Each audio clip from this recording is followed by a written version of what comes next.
大家好，我是小丽。我们今天来做一款红糖烧饼，方法很简单，不用油也一样的香甜好吃。一起来看一下。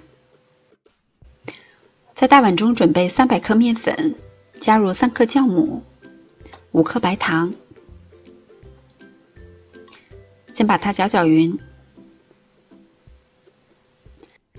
再少量多次的添加180毫升的常温水，先调成大一些的面絮。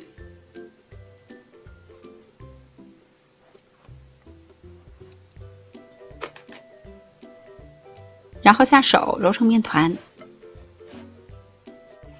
合成面团以后，继续搓揉3到5分钟，揉成一个光滑偏软一些的面团。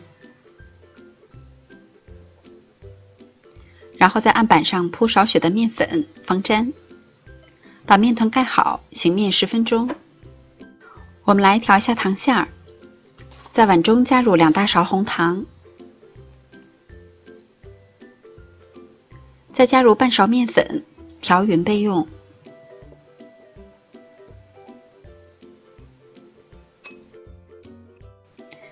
时间到了，这时候的面已经有一些发了，我们再轻揉几下排气。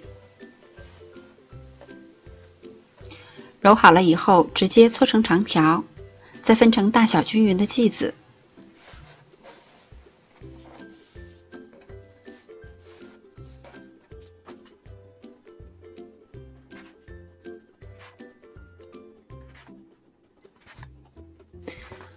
把切好的面剂用保鲜膜盖好，防止风干。拿出一个面剂，像这样整理一下，再压出面饼，再擀成边缘薄、中间厚，中间放上适量的糖馅儿，再像包包子一样的把它包起来。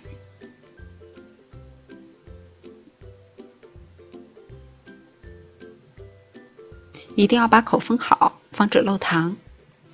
放到案板上再整理一下。事先准备一个盘子，像这样稍稍的用力一压，一个小圆饼就做好了。上面再刷一层清水，撒上一点黑白芝麻点缀，再轻轻的擀2下，防止芝麻脱落。饼皮做好了以后，用保鲜膜盖好，静置10分钟。平底锅开最小火，提前预热，锅中不需要刷油，直接放入饼坯。摆放好了以后加盖儿，一直保持最小火，烙2到3分钟。这时候的饼呢，已经明显的鼓起了。烙着这样，底部定型，颜色变得金黄，然后我们把它翻个面，再加盖儿，烙2到3分钟。因为每家的火候是不一样的，我们要根据自己的实际情况来定。烙着这样，再翻个面。我们用手压一下这个饼墙，可以快速的回弹，就可以出锅了。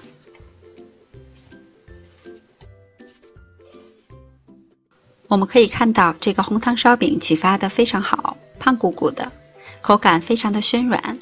因为没有放油，面香味是很浓的，再配上红糖，吃上一口真的是暄软又香甜，喜欢的朋友也试一下吧。我是小丽，感谢您的收看，明天见。